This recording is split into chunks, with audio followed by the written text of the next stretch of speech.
Yo l'équipe, j'espère que vous allez bien. Donc je fais cette vidéo pour vous partager un maximum les leçons que j'ai pu apprendre en termes de HFX. J'ai pu cramer énormément de comptes pour que tu n'aies pas à le faire. Tu vois, je vais te partager toutes les leçons que j'ai pu apprendre pour que tu puisses progresser plus rapidement et toi aussi t'améliorer plus rapidement et ne pas faire les mêmes erreurs que j'ai faites. Donc on va rentrer directement dans le vif du sujet. Alors, HFX. Donc la première leçon déjà, ça c'est vraiment peut-être la première leçon, c'est vraiment pour les personnes qui sont débutants. Là, on va venir dans le vif du sujet un petit peu au bout de la deuxième leçon, je pense. Mais la première leçon, c'est vraiment pour les personnes qui ne connaissent rien en HFX. On n'achète pas quand le marché monte et on ne vend pas parce que le marché descend. C'est-à-dire que je sais que comme c'est du HFX, ce sont des trades assez rapides. Le marché bouge rapidement devant vous. Et quand vous voyez le marché bouger rapidement, monter comme ça, tu te dis « Oh, je vais acheter, je vais acheter ». Ou là, quand le marché descend rapidement, tu te dis « Oh, je vais vendre, je vais vendre ». C'est pas comme ça qu'on trade. C'est pas parce que juste le marché monte ou le marché descend qu'on se dit « Je vais acheter ou vendre, je vais prendre cette position-là ». Non, il ne faut pas que tu trades en fonction de tes émotions. Il faut que tu trades en fonction de tes confirmations. Quelle est ta confirmation quand tu vois le marché monter ou le marché descendre? Zéro confirmation. Peut-être que là, tu vois le marché descendre et justement, tu as un gros support, tu vois. Donc, un support, c'est un niveau où le prix peut rebondir. Et là, tu vois, le marché descend. Rappelez-vous que HFX, c'est du scalping. Ce sont des trades de quelques minutes. Peut-être en une minute, le marché descend. Tu te dis, oh, je vais vendre. Donc là, tu prends un trade à la vente. Et comme le marché est sur un gros support, le marché rebondit, remonte et tu perds ton trade. Donc déjà, ne pas acheter ou vendre simplement basé sur ces confirmations-là. Deuxième leçon, trader sans stratégie. Donc ça revient à ça. Trader sans stratégie et sans plan de trading.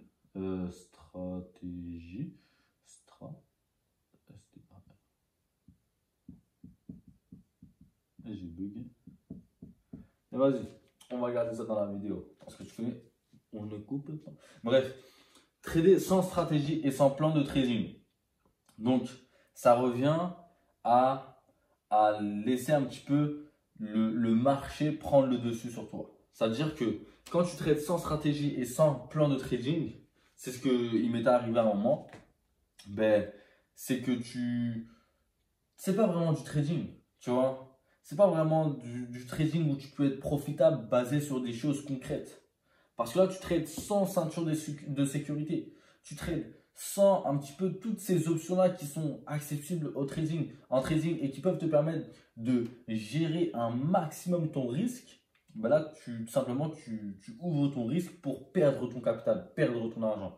Donc ça, trader sans stratégie et sans plan de trading, à ne pas faire. Donc, j'ai fait des petites notes pour m'en rappeler. Voilà, ne pas respecter son money management.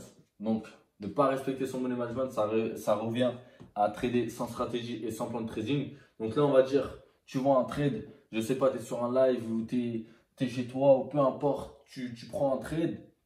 Et au lieu de mettre 3%, donc 3% maximum par trade, tu vas mettre, on va dire, 30%. Ou tu vas mettre 50%, la moitié de ton compte. Ça, c'est mauvais parce que si ce trade, il est perdant, ce qui peut arriver, ce qui est normal en trading. Tu as des trades perdants, tu as des trades gagnants. Mais si ce trade, il est perdant, tu ne pourras pas te relever de cette perte. Pourquoi? Tu vas essayer de te relever de cette perte, tu vas risquer encore plus. Tu vas risquer tout ton capital. Et du coup, tu vas te retrouver à perdre tout ton argent parce que tu n'as pas respecté ton plan, ton money management. Donc, toujours maximum 3% par trade. 3% max par trade. Ça, c'est très important. C'est une erreur que j'ai faite et que même si on se le dit, des fois, on se dit « Ah, c'est mauvais ». Respecte ton plan de trading. Respecte ton money management. Et tu vas te remercier plus tard de l'avoir fait. Donc ensuite, tac. Ouais, ça c'est vrai. Je lisais mes notes, t'inquiète. Donc, ils pensent qu'ils font que de perdre Et c'est pour ça justement que tu fais que de perdre. Pendant un moment, je me suis dit, oh, le marché, il est contre moi. Oh là, je ne vais pas réussir à faire d'argent aujourd'hui. À faire de l'argent aujourd'hui, à avoir des bons trades gagnants aujourd'hui. Le marché, il est contre moi. Et c'est exactement pour ça que tu perds. Parce que avant même de commencer ta journée, avant même de commencer ton analyse, tu as déjà un esprit perdant.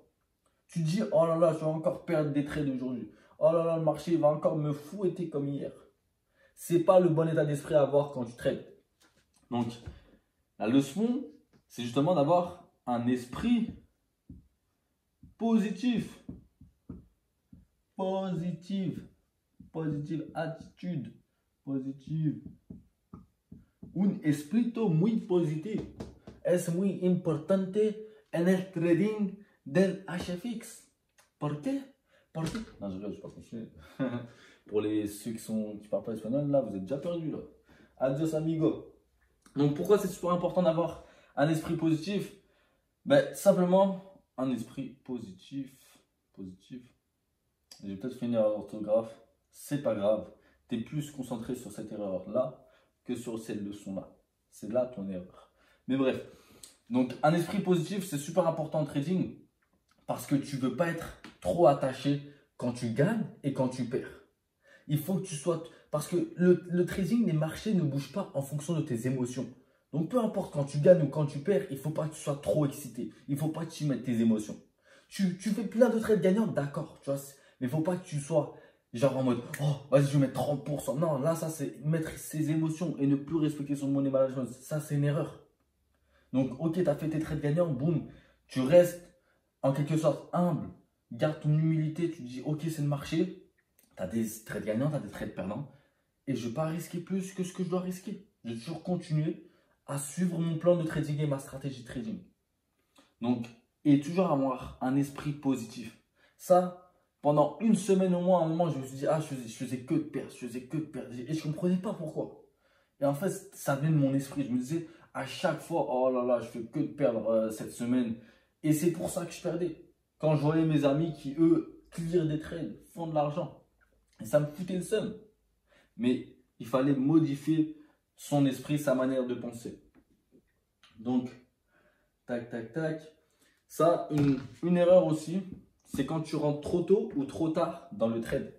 Donc, ça veut dire que là, on va dire, tu as un trade intéressant, tu as ton setup, ça respecte ta stratégie. Voilà, tu as toutes les confirmations qu'il te faut pour prendre le trade. Ou on va dire que tu es dans un live de trading, voilà, tu es avec quelqu'un qui te montre un petit peu ses positions de trading et qui te donne un point d'entrée, etc. Et là maintenant, t'attends. Le prix touche ton point d'entrée. Le prix il est exactement là où tu voulais le prendre. Mais t'attends. Et au final, dès qu'il commence à repartir dans le bon sens, là tu le prends. Et au final, tu te retrouves à perdre le trade parce que tu ne l'as pas pris au bon point d'entrée. Ça, c'est quand tu veux le prendre trop tard ou trop tôt. On va dire que tu t'es donné un bon point d'entrée précis. Tu attends que le prix, ben, on va faire ça en grand. Donc, tu t'es donné par exemple ce point d'entrée là. Dès que le prix il touche cette ligne, tu vas l'acheter par exemple. Le prix descend. Et là, tu te retrouves à... Parce que voilà, il a commencé à faire une petite feinte. Tu vois, il t'a fait une petite feinte en mode... Tu vois, tu te retrouves à l'acheter là, alors que toi, tu voulais l'acheter là de base. Tu t'es dit, oh, il va partir sans moi. Ah bah, tose. Il est redescendu à ton point d'entrée de base. Et au final, tu te retrouves avec un mauvais point d'entrée. Et tu aurais dû juste être plus patient. Enfin, j'aurais dû être plus patient, parce que c'est une erreur que j'ai faite, que je vous partage. Donc, et au final, le prix touche ton point d'entrée. Et là, il fait, on va dire, le mouvement.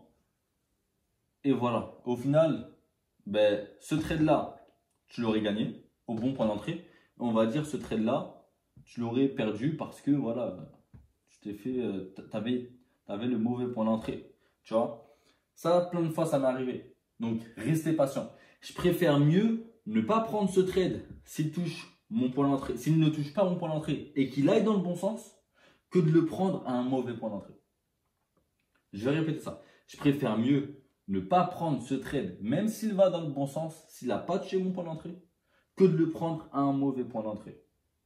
Donc ça, c'est une erreur que j'avais faite que j'ai faites plein de fois et que je vous partage pour justement apprendre ces erreurs et que vous puissiez progresser. Donc, mauvais. J'espère on voit bien quand je l'écris. Point d'entrée. On va marquer P. Donc, tac, tac, tac. Une sixième erreur. Toutes les personnes qui me disent « Ouais, je vais faire de l'argent rapidement. HFX, j'ai vu, c'est des trades dans quelques minutes. Vas-y, je vais faire de l'argent là tout de suite maintenant. Je vais faire beaucoup d'argent. » Ça revient à ne pas respecter son money management. Ça veut dire, je dis pas dans le sens où, bien sûr, tu peux faire de l'argent rapidement. Tu peux faire une bonne somme d'argent rapidement. Ça, ce sont les faits. Tu peux aussi perdre aussi de l'argent rapidement. Ce sont aussi les faits. Mais les personnes généralement qui me disent « Ouais, Mounir, je vais faire de l'argent rapidement sur HFX », ce sont des personnes qui ne vont pas respecter leur money management. C'est-à-dire 3% de leur capital par trade, ils ne vont pas respecter ça. Ils vont faire 30, 40, 50%, peu importe, 20%, 10%, peu importe.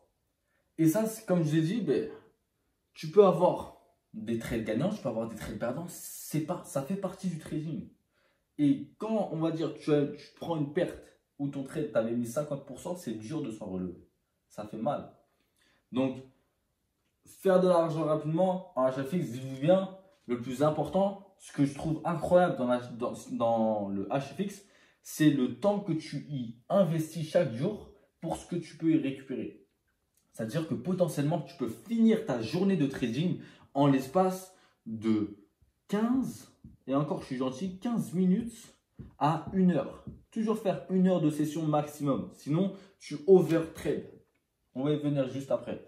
Donc 15 minutes à 1 heure de session maximum. Tu peux finir ta journée en ce laps de temps, un court laps de temps, faire des sommes ou des pourcentages incroyables si tu suis ton money management et que tu suis ta stratégie effet cumulé. Tu vois, revenez sur la vidéo où j'explique un petit peu l'effet cumulé. Mais l'effet cumulé, c'est vraiment de suivre son money management. Voilà, 2-3% par jour de gains au fur et à mesure. Et en l'espace d'un an, par exemple, tu peux très bien faire passer théoriquement un compte de 500 € à 400 000 €. Théoriquement, bien sûr. C'est dans la théorie. Mais c'est réalisable, c'est faisable. C'est pas parce que c'est théorique que c'est impossible. Justement, c'est faisable. J'ai vu des personnes le faire.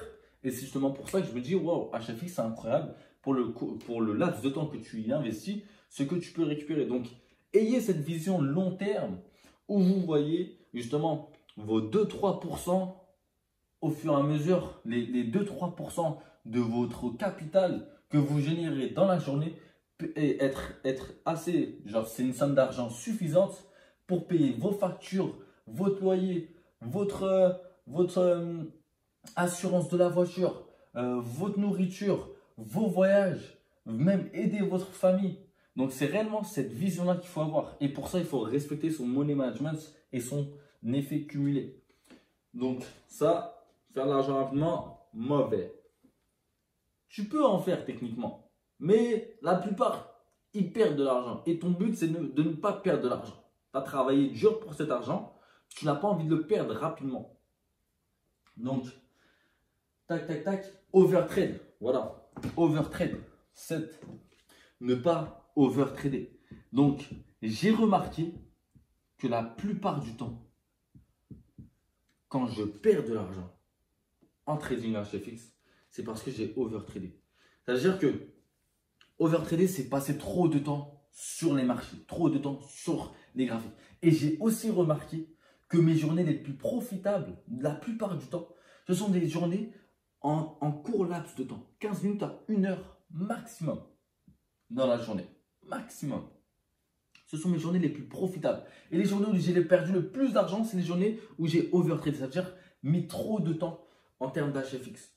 J'ai tradé par exemple de 8h à 9h, ensuite de 10h à 11h, ensuite de 13h à 14h, ensuite j'ai encore retradé l'après-midi de 16h à 17h. Ça, c'est du overtrade. HFX, ce sont des trades de quelques minutes. Tu as des centaines d'opportunités en l'espace de quelques heures, voire même des milliers d'opportunités. Il te suffit juste d'avoir on va dire 2 à 3 bonnes opportunités qui passent, qui vont dans le bon sens, 2 à 3 bons trades pour que ta journée soit terminée. Pas besoin de prendre tous les trades que tu vois. Donc ça, overtrader, c'est mauvais. Plein de fois aussi, j'ai remarqué quoi? J'ai remarqué, on va dire, j'ai fait, je sais pas, on va dire un 2-0. Ça veut dire 2 trades gagnants, 0 perte. Ou un 1-0. Un trade gagnant, 0 perte. On va dire, je suis en bénéfice, par exemple, j'ai bien par exemple de 50 euros. Donc là, je suis à plus 50 euros. Et je me dis, vas-y, on reprend l'état d'esprit de tout à l'heure. Je veux faire de l'argent. Vas-y, je veux faire de l'argent. Nanani, je veux faire plus que 50 euros. Lui, il a fait 500 euros, j'ai vu dans sa story. Lui, il a fait 1000 euros, j'ai vu dans sa story. Vas-y, moi aussi, je veux faire plus. Ça, c'est un mauvais état d'esprit. Donc là, tu te retrouves à prendre d'autres trades, à commencer à overtrader. Au final, tu perds tes 50 euros. Tu es, on va dire, à moins 50 euros. Là, tu te retrouves à prendre encore d'autres trades. Tu es à moins 75 euros. Encore d'autres trades, etc., etc. Et là, finalement, tu réussis à remonter. Au bout du 9e trade, tu remontes à plus 25 euros. Et finalement, au bout du 15e trade, tu remontes à 50 euros. Là où de base, tu étais en l'espace de, on va dire, 10 minutes, tu avais fait ça. Et ça t'a pris au moins 3 heures pour récupérer ce que tu avais fait en 10 minutes. Plein de fois, ça m'est arrivé ça. Et ça, c'est une erreur. Ça veut dire qu'il faut déjà savoir être reconnaissant de faire ne serait-ce que 50 euros en l'espace de quelques minutes. Ou, je dis 50 euros, ne serait-ce que 10 euros, peu importe le montant que tu fais. Mais déjà, il ne faut pas se comparer aux autres en termes d'achat fixe. Plein de fois, l'erreur que j'ai faite, c'est « Oh, j'ai vu lui faire tant, j'ai vu lui faire tant, moi aussi je vais faire tant. » Non, on a chacun notre propre journée, chacun notre propre manière de trader, chacun notre propre capital, chacun notre propre plan de trading. Tu ne dois pas te comparer aux autres. Compare-toi juste à la personne que tu étais hier pour justement que tu puisses t'améliorer le lendemain. Donc, ne pas over-trader. C'est-à-dire que tu fais, on va dire, un 1-0 ou un 2-0, c'est suffisant. Sors des marchés, ferme ton PC, va faire ta vie, va profiter de ta vie, va travailler, va aider tes enfants, va, je sais pas, faire ce que tu veux. Dans tous les cas, overtrader, c'est mauvais. En plus, on n'est pas dans le trading, on n'a pas quitté un job pour se retrouver dans un nouveau job. Non. Il faut profiter du trading, ça veut dire travailler intelligemment. Tu as fait ta journée en quelques minutes, en 1 heure ou 2. Quitte, va faire ce que tu veux ensuite. Donc, tac, tac, tac. La plupart des... Donc, ça, c'est vrai. La plupart des grosses erreurs, tu les fais quand tu trades solo. Trader solo. Je me souviens.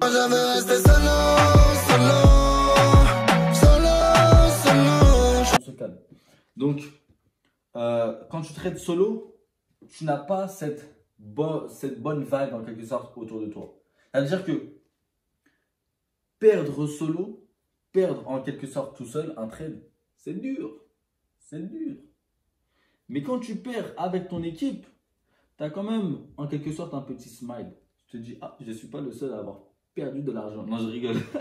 Non, en vrai, c'est juste que tu te dis, ok, genre, voilà, on est ensemble, il y a une good vibe.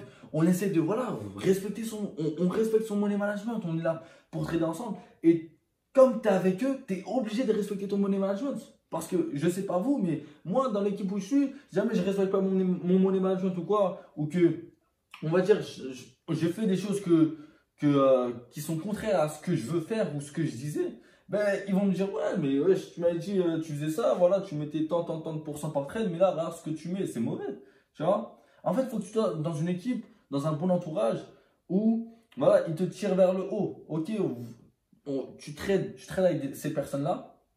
Quand tu trades tout seul, tu fais beaucoup plus d'erreurs. C'est-à-dire que tu peux beaucoup plus facilement rentrer dans cet état d'esprit de ok, des trades revenge. C'est-à-dire essayer de rentabiliser ta perte.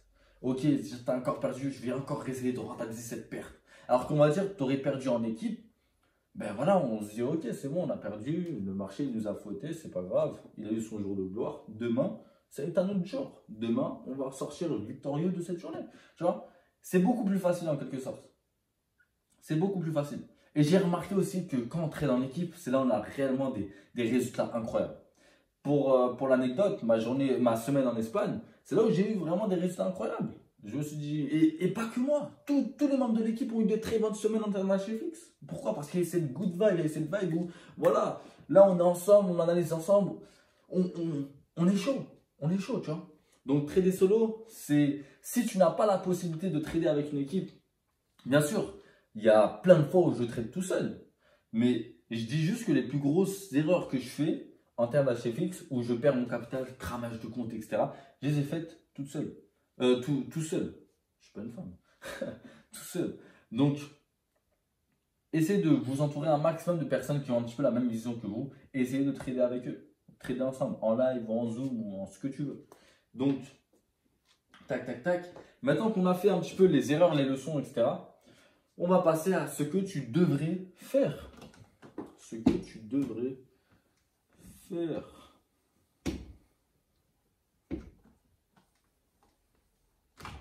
Donc, toi, si tu n'as pas déjà eu ça en cours, en mode ce petit morceau de ça là que ta prof, elle voulait pas effacer, tu avais juste envie de choper ça là et faire. Moi, c'est ce qui. Bref, on se calme. Ok. Ne me juge pas, surtout. Non, en vrai, ce que tu devrais faire, j'ai effacé HFX. Ce que tu devrais faire, premièrement, apprendre à avoir des journées perdantes maîtrisées. Ça veut dire, les journées perdantes, tu en auras, c'est normal, ça fait partie du trading. Tu ne peux pas fouetter le marché et gagner chaque jour. Ça peut t'arriver pendant une semaine, 2 semaines, un mois, peu importe. Mais il y aura des journées perdantes, ça fait partie du game. Mais il faut que tu les maîtrises. Il faut que ces journées perdantes soient maîtrisées. Si par exemple, ton maximum de pertes que tu t'autorises dans la journée, c'est 5%, moins 5%, ben, dès que tu atteins ce montant-là, ce pourcentage-là en négatif, tu t'arrêtes automatiquement. Tu te dis, ok, voilà, la discipline, il me semble, la définition exacte, c'est se donner un ordre et de suivre cette instruction, de suivre cet ordre. Donc, si tu dis que tu as moins 5% de ton capital dans la journée, tu t'arrêtes de trader, ben, tu t'arrêtes de trader. Tu fermes ton PC, tu fermes ton téléphone, peu importe, mais tu arrêtes de trader sur toute la journée. Pas pendant 1 heure ou 2, toute la journée. Tu attends 24 heures avant de retrader. Et ça, c'est une journée de trading maîtrisée, une journée perdante de trading maîtrisée. Pourquoi? Parce que là, tu vas peut-être te dire, ok, je suis à moins 5%, ça fait mal. Mais imagine-toi, tu aurais continué à trader. Et là, on va dire, voilà, tu aurais fait moins 8%. Ok, je suis encore pire qu'à moins 5. J'essaie au moins de revenir à moins 5% pour arrêter de trader. Et là, tu te retrouves à moins 15%. Et là, tu te retrouves à moins 45%. Et là, tu te dis, oh merde. Et c'est à ce moment-là que tu arrêtes de trader. Et tu te dis, oh merde, j'aurais dû arrêter de trader à moins 5%. J'aurais pu rentabiliser ces 5% le lendemain. Le jour suivant, j'aurais peut-être fait 6% ou peu importe. J'aurais rentabilisé bien plus rapidement. Alors que là, le jour suivant, tu fais 6%, tu es toujours à moins 39%. Tu vois? Et encore, il y a une différence entre les pourcentages. Ok. Bref, tu es toujours en perte. Donc ça, c'est super important d'avoir des journées perdantes maîtrisées en trading. Secondo, voilà, revenir aux bases sur quand tu vois que ça ne fonctionne pas. Je sais que moi, voilà, plein de fois, je maîtrise une stratégie, je sais comment est-ce qu'elle fonctionne, mais j'arrive pas à avoir des bons trades, j'arrive pas à avoir des bons setups. Et je me dis, mais qu'est-ce qui se passe? La stratégie est bonne, tout est good. Pourquoi est-ce que la plupart de mes trades ne passent pas? Ben, reviens aux bases. Reviens aux bases de cette stratégie. Base. Revenir aux bases, c'est-à-dire re-regarde cette stratégie. Re-regarde comme si tu étais un débutant. Regarde les vidéos de base. Ok, support, résistance. Ok, currency strength. Ok, tu as la flèche ou tu as le stochastique, tu as ci, tu as ça, tu as le break-in retest. Voilà, reviens aux bases. Et entoure-toi de personnes qui réussissent en termes de trading, qui ont des résultats, pour voir comment est-ce qu'ils font, pour que tu puisses aussi apprendre d'eux. Donc, ce que tu devrais faire, tac, tac, tac. Je sais pas si je l'ai déjà dit. Il me semble que je l'ai pas dit. Donc, savoir s'arrêter quand tu es en bénéfice. Ça veut dire, tu es à plus 2, plus 3, plus 5%. Il faut que tu t'arrêtes de toi-même. Plus 3, plus 4, peu importe le pourcentage. De toi-même, tu te dis, ok, je m'arrête là. Il ne faut pas que tu t'attendes de te manger une perte pour te dire, ok, là, je vais m'arrêter. Non. Tu as plus 2, plus 4%, tu as fait 2-0, 3-0 en termes de trading, 2-3 trades gagnants, 0 perte. De toi-même, de ton propre chef, tu te dis, je sors, j'arrête. Je garde ces bénéfices, je garde cet argent dans ma poche. Tu vois? Ça, c'est important. Et ne pas chercher les grosses journées à plus 20%. Non, quand tu respectes ton money management, plus 2, plus 4%, c'est nickel. C'est une journée magnifique. C'est beautiful. Donc, ça, très important. Tac, tac, tac. Et bien sûr, ce que je dis, ce que tu devrais faire, c'est aussi ce que je dois faire. Je ne suis pas meilleur que vous, vous n'êtes pas meilleur que moi. Les leçons ou ce que je vous partage là, c'est aussi ce que moi, je dois appliquer. Donc, tac, tac, tac. Ouais. Visualiser l'effet cumulé. C'est-à-dire que chaque jour, regarde ton plan de trading, ton plan d'effet cumulé, c'est-à-dire d'ici potentiellement, je ne sais pas, 4, 5, 6 mois, si tu fais 2-3% de ton capital chaque jour, à combien est-ce que tu seras, combien est-ce que ton capital sera? Est-ce qu'il sera à, je ne sais pas, 8900 € par exemple? Le jour prochain, 8000, je sais pas, non, on va même dire 9150 € par exemple, tu vois. Ça veut dire, visualise le montant du jour suivant en respectant ton money management, un petit peu ton objectif, pour voir si tu es dans le bon chemin, tu vois. Vois aussi un petit peu, ok, là, par rapport à ton plan de trading, je devrais être à temps, et là, je suis à temps. Tu vois, essaie de voir ça par rapport, essaie de voir ça tout simplement, pour voir si tu es dans la bonne direction. Si tu es en train de bien suivre ton plan, ton capital est en train de grandir, oui ou non, tu vois. Donc, très important, regarde ça. En tout cas, c'est tout ce que j'avais à vous dire par rapport à moi, les leçons que j'ai pu apprendre en termes d'achat fixe. Ce sont des leçons que j'ai apprises simplement en faisant beaucoup d'erreurs, beaucoup de pertes. J'ai même cramé des comptes pour apprendre ces leçons-là que je vous partage gratuitement. Je ne veux littéralement rien en retour. C'est réellement pour que, voilà, moi je me disais, ok, ça aurait été cool si j'avais pu avoir une vidéo comme ça. Peut-être pas que j'aurais fait 0 erreur, mais j'aurais pu en éviter quelques-unes. Donc en tout cas, si ça a pu vous servir, n'hésitez pas à lâcher un like, à vous abonner. Youhou! Non, je rigole. Non, en vrai de vrai, si ça a pu vous servir, je suis content. Mettez en commentaire un petit peu c'était quoi la leçon ou ce que vous avez appris qui a été le plus important selon vous, où vous avez fait waouh, tilt. Et voilà, ça me fera plaisir. Let's go. It's the long, yeah. Come and be my private dancer, my answer, yeah. If he try it, he get canceled. She get